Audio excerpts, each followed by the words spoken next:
Bom dia, pessoal. Meu nome é Guilherme Augusto Campos de Souza. Hoje eu e meu grupo vamos falar sobre vacinas e negacionismos. O grupo é composto por Guilherme Augusto Campos de Souza, eu, Vitória Tereza, Ellen Vitória, Luana do Carmo e Eduardo Henrique. O negacionismo pode ser entendido atualmente como sendo todo ato de refutar e negar qualquer verdade verificável de forma empírica pela ciência, visto que uma das principais problemáticas da contemporaneidade é esta, o negacionismo, a negação e a negativa de qualquer verdade apoiada pela ciência. Dessa forma, podemos perceber que o negacionismo encontra terreno fértil para germinar no mundo atual, uma vez que, relacionando-se com o contexto pandêmico, diversos países, em especial os Estados Unidos, possuem cerca de um terço de sua população contra a vacinação e a ciência no que circunda este conceito, pois muitos destes cidadãos são contra a vacinação, que é como afirma o jornal Washington Post. Por isso, é concebível que o negacionismo, ele, atrelado ao movimento antivacina, ele é diretamente responsável por essa proliferação desenfreada do vírus, uma vez que o negacionismo e a ignorância são diretamente responsáveis por impedir que o conhecimento chegue às pessoas, tanto no âmbito coletivo quanto no âmbito pessoal. Dessa forma, a transmissão do vírus aumenta, a quantidade de mortes também, e os impactos são sentidos tanto pela sociedade quanto pelas famílias. Em primeira análise, a gente pode começar falando que o negacionismo ele está presente e sempre esteve presente em muitos anos. E ele se permeou na negação do Holocausto, do próprio aquecimento global, na diminuição das barbáries cometidas na ditadura militar, ou até mesmo na afirmação de uma geometria diferente à Terra, como como certos grupos afirmam que ela seria plana, ao invés de esférica. Ou seja, esta negação do conhecimento científico, do conhecimento empírico, ela está presente nas mais diversas camadas sociais e do conhecimento. Uma das piores consequências dessa negação é que as crianças vão ter sua socialização primária pautada em ideais negacionistas, presentes em seu microcosmo. Como afirmam os sociólogos Peter e Bridget Berger, as crianças elas tendem a interiorizar estes valores. E com isso, eles vão ser particularizados e acabam se tornando filtros sociais e até mesmo superegos dos indivíduos. Haja vista que as crianças elas são plenos reflexos de, seus, de suas construções familiares, pois a criança ela é uma esponja viva.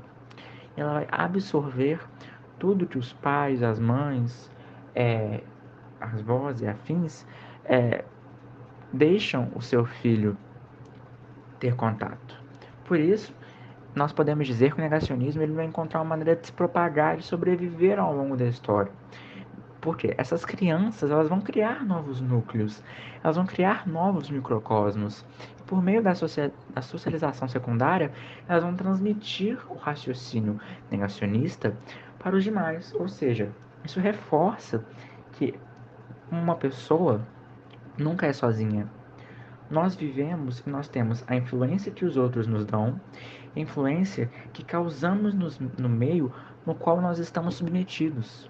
Ou seja, o nosso microcosmo familiar gera uma influência no microcosmo e macrocosmo social no qual nós estamos circundados, além de nós mesmos, ao constituir novas famílias, novos vínculos, sejam famílias, é, sejam famílias mesmo, ou, ou amizades, nós passamos esses ideais para novos macrocosmos. E por um efeito dominó, ou efeito borboleta, esses macro e microcosmos nos quais nós formamos, nós passamos essa influência, eles vão formar novos microcosmos, novos macrocosmos, assim por diante, evidenciando assim que o conhecimento ele é como uma gota na água.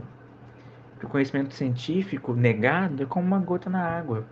Toda sua onda permeia de maneira não homogênea, mas ramificada como os galhos de uma árvore, de uma maneira catastrófica, pois ela transforma toda uma sociedade que está vivendo com aquela pessoa em negacionistas. Seria até como dizer que seria um vírus, uma patologia na sociedade.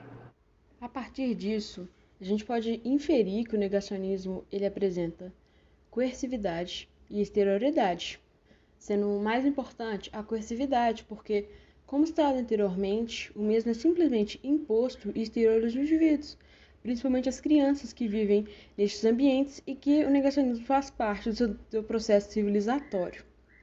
Desse modo, por ser também parte de uma natureza coletiva, ou seja, ele é construído por um agrupamento de pessoas, há o cumprimento das três características de fatos sociais propostas pelo sociólogo Durkheim. Sendo assim, para o estudioso, a sociologia deve se obstinar a buscar o entendimento e a pesquisar os fatos sociais, por meio do uso de métodos quantitativos de análise, por meio de uma perspectiva estatística e também pelo uso de termos científicos. Por isso que o sociólogo se refere à sociedade como um organismo vivo.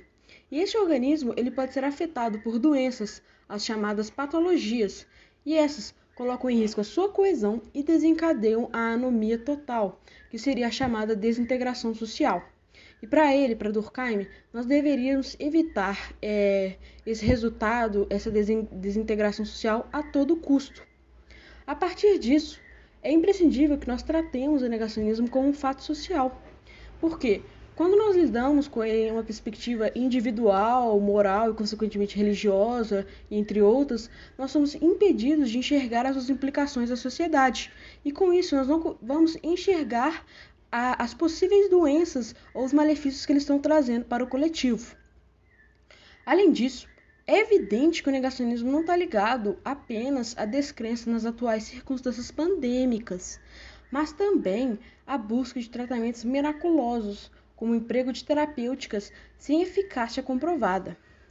A partir disso, o enredo do uso do tratamento precoce ele teve início quando um pequeno estudo francês, sem credibilidade alguma ou sem algum tipo de revisão, e sem o uso de um método científico rigoroso, constatou que cerca de 20 pacientes que haviam sido tratados com cloroquina haviam apresentado uma certa melhora. Só que, pela falta de um rigor metodológico empregado nessa pesquisa, a gente não pode relacionar a cloroquina e demais medicamentos ao tratamento da Covid-19, porque os cientistas que trabalharam nessa pesquisa não consideraram o fator placebo, que seria a melhora de alguns pacientes por simplesmente terem entrado em contato com o placebo, que é uma substância praticamente inofensiva e com uma composição que não contém o remédio pesquisado. E com isso, não houve, infelizmente, uma conclusão correta. Mas isso fez com que muitas pessoas considerassem a cloroquina como sendo um tratamento milagroso, que tinha diversas qualidades e que poderia até mesmo blindar as pessoas de contrair a Covid ou impedi-las de ter sintomas sérios. A indicação do uso da cloroquina é um dos principais exemplos de negacionismo durante a pandemia de Covid-19. Inicialmente, a recomendação do remédio foi feita nos Estados Unidos pelo presidente Donald Trump, e a atitude foi seguida no Brasil pelo presidente Jair Bolsonaro. Em março de 2020, o Ministério da Saúde estabeleceu um protocolo para o uso de cloroquina e hidroxicloroquina em pacientes em estado grave, e em maio do mesmo ano, o governo estendeu a orientação para o uso também em casos leves e moderados.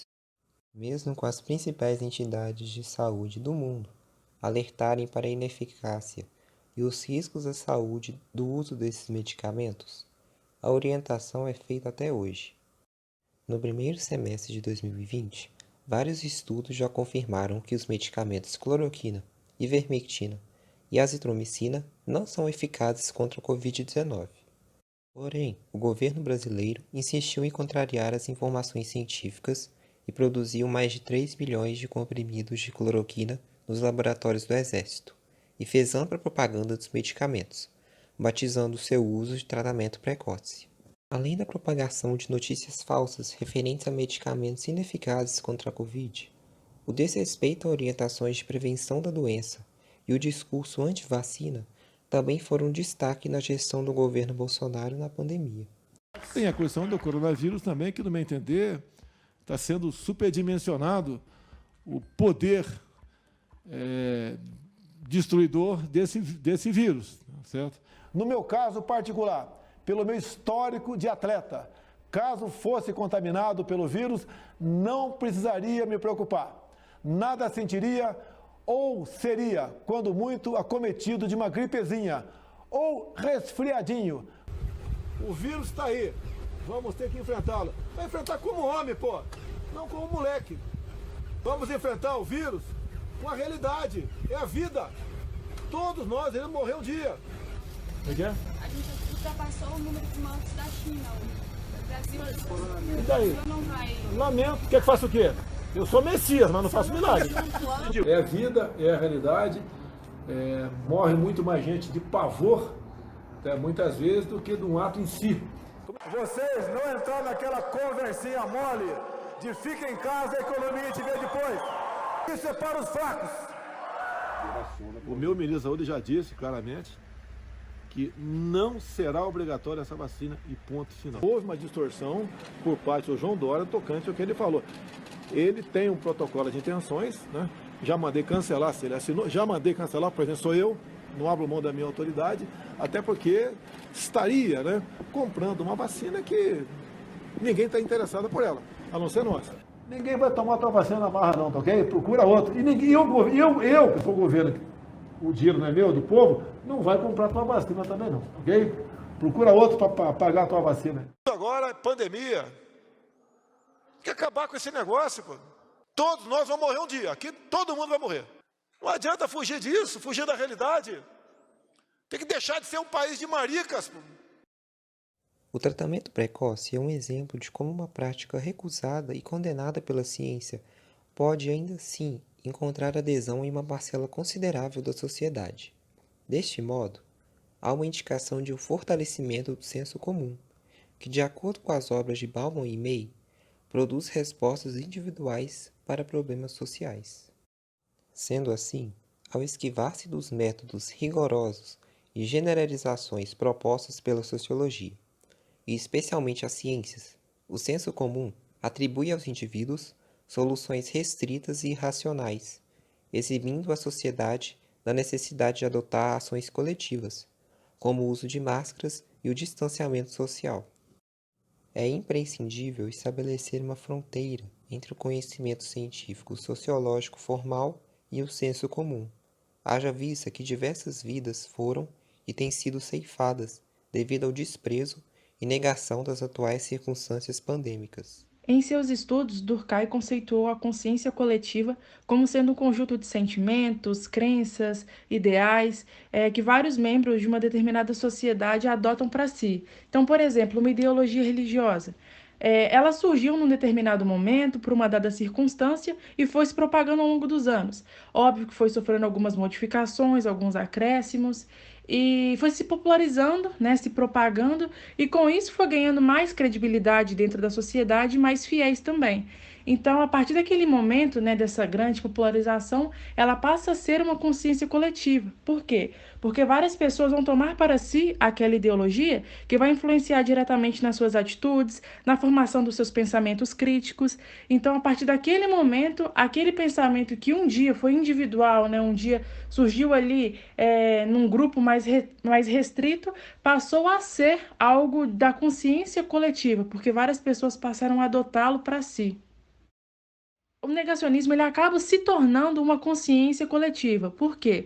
A partir do momento que um determinado grupo de pessoas começa a questionar a validade de uma mesma coisa e começam a levar outras hipóteses, né, a respeito ali de um determinado assunto que a ciência já fez estudos sobre, já tentou provar, a partir desse momento ali, aquilo acaba se tornando uma consciência coletiva. Então, o negacionismo ele pode sim ser considerado uma consciência coletiva, porque ele é capaz de criar, por exemplo, teorias da conspiração e assim unificar o pensamento, né, social ali de um determinado grupo, que assim também refuta fatos científicos, fatos históricos e assim vai. Levando em consideração agora que é inevitável a formação de um confronto entre as ideias de um grupo negacionista diante de um estudo concreto, né, de resultados de estudos concretos, cria-se a necessidade de obter ali, então, uma narrativa alternativa, né, que vai explicar, então, a realidade e que vai fundamentar a opinião daquele grupo. E também levando em consideração que se um grupo negacionista ele questiona, ele refuta um determinado assunto, ele quer provar, né, para outra parcela da sociedade que não tem esse mesmo tipo de ideologia, que também questione, que também comece a criar um olhar mais crítico sobre aquilo. Então, aí que tem-se mais ainda a necessidade de estar criando essa narrativa alternativa. Então, além de fundamentar o pensamento daquele grupo, também contribui para fazer com que outras pessoas que não participem daquele grupo passem a questionar, a acreditar também que ali caberia um negacionismo, né? Que ali a validade pode ser questionável, né? Digamos assim. E aí é válido ressaltar que, nesse caso, né, quando há essa necessidade de formar uma dissociação cognitiva, a coerência ela acaba sendo um pouco irrelevante, né? A coerência, então, da narrativa que vai ser criada a partir desse momento, ela passa a ser um pouco irrelevante. Trazendo agora para um contexto mais atual, que é o contexto da pandemia do coronavírus, é válido ainda ressaltar a presença de fortes ideias negacionistas e também da formação de diversas dissociações cognitivas, principalmente por parte do presidente Jair Bolsonaro. Bom, o presidente ele se fez a favor do uso de cloroquina durante boa parte da pandemia, mesmo tendo estudos científicos que comprovem que ela não serviria de tratamento para a doença. Válido ainda ressaltar que em um dos posicionamentos que ele deu diante da mídia, ele disse a questão de ter, né, um pulmão de atleta devido aos cargos que ocupou antes de ser o presidente da República. E, querendo ou não, né, como os próprios estudos já tinham sido divulgados, isso não ameniza o fato da doença ser uma doença mortal e poder deixar sequelas e levar à morte de todas as pessoas, né? Então, assim, isso não tiraria o fato de ele precisar de se cuidar e também ter o cuidado com o próximo, que, querendo ou não, a pandemia é muito sobre isso também. Então, é válido ressaltar que o negacionismo e a formação de dissociações cognitivas foi muito presente na pandemia, continua sendo, e o presidente Jair Bolsonaro, né, por parte do poder que ele tem, né, da hierarquia que ele ocupa, ele acaba, querendo ou não, influenciando na formação de pensamentos críticos da sociedade, do seu senso comum diante, né, confrontando ali estudos científicos, estudos concretos, fatos históricos também. Então, acaba que ele influencia um âmbito coletivo e isso gera diversas consequências na pandemia. Então, podemos concluir que o negacionismo, por sua vez, pode ser considerado um fato social normal. Ele não ocorre somente na contemporaneidade, mas ele também esteve presente em diversos momentos históricos e sociais. Então, desde a rejeição às consequências tenebrosas do Holocausto, a períodos militares, ao ceticismo, quanto questões científicas. Mas no contexto atual, onde estamos enfrentando uma pandemia, o negacionismo ganhou força, fazendo com que tivesse até pessoas que negassem a existência do vírus. Então, começou a trazer um incômodo à sociedade, tornando esse fato patológico.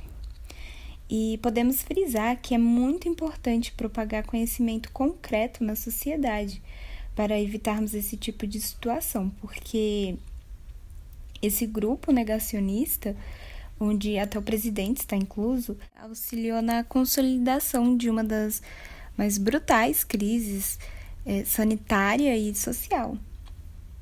Então, onde temos números de casos, internações e principalmente mortes, que vem agravando as desigualdades já existentes na sociedade. E esses impactos, eles poderiam ser amenizados se houvesse a colaboração de todos.